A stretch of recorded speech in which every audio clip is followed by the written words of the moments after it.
independent demonstrator with Stampin' Up! I am in the process of moving from my tiny craft corner to my slightly larger craft wall. I have put in a granite counter. Underneath is a lot of room for rolling carts and my knees. There's my paper storage and trash can. And over here is our little guide dog puppy.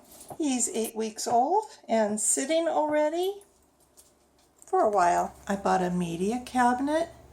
The media cabinet stores my stamps, my stamp pads, my punches, and all of my framelits and my thinlits and my embossing folders and my 6x6 papers, all kinds of stuff. But I wanted to show you my ink pad storage. I just didn't have room for my color caddy in this new arrangement. I didn't want to spend a lot of money on something new, and so I figured I've got craft supplies. I could figure out a way to store it. Each box out of the color for the stamp pad. So this is the Melon Mambo. I made the box for the Melon Mambo out of Melon Mambo cardstock. But you could use any color scheme that you want. To make each stamp pad box, I need a piece of cardstock, 5 1/4 by 9 1/4. On the landscape side, I want to score it 4 1/4 and 5. And then I want to turn it and score it 3/4 on either side.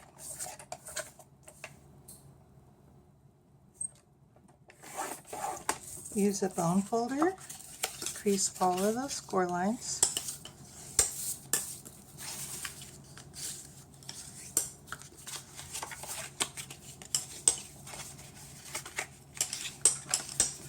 Then snip at the score line.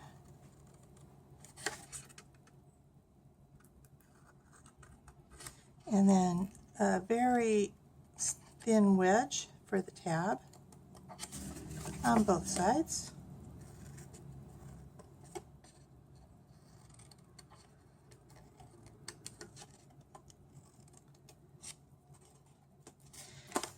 And then one of these is going to be the bottom. It doesn't really matter which one, but you need to cut a wedge out of that side as well.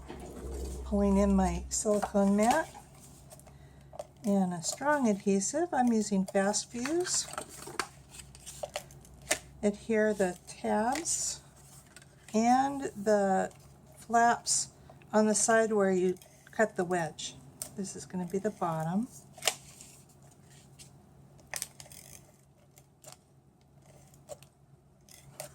Then you want to put the flat edge to the score line.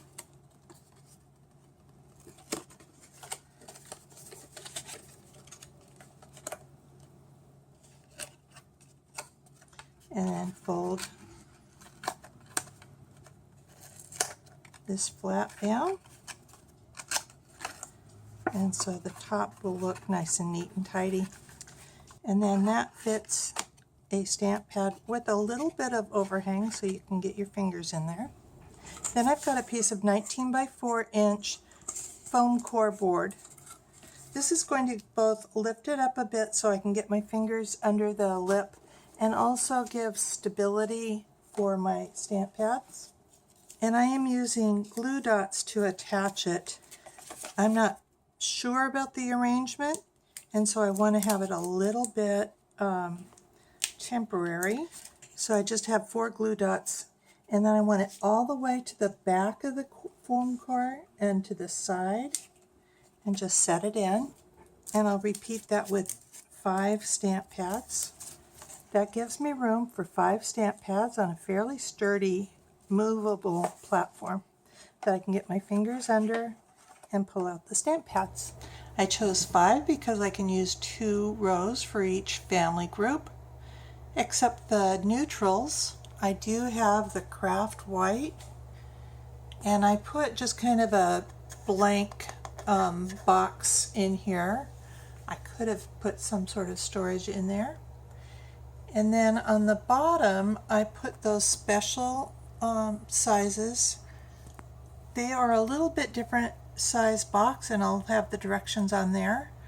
But I found that if I put one or two on this side, that gave me enough room for my Stampin' Scrub, and then my Stampin' Mist just goes right there. It works perfect.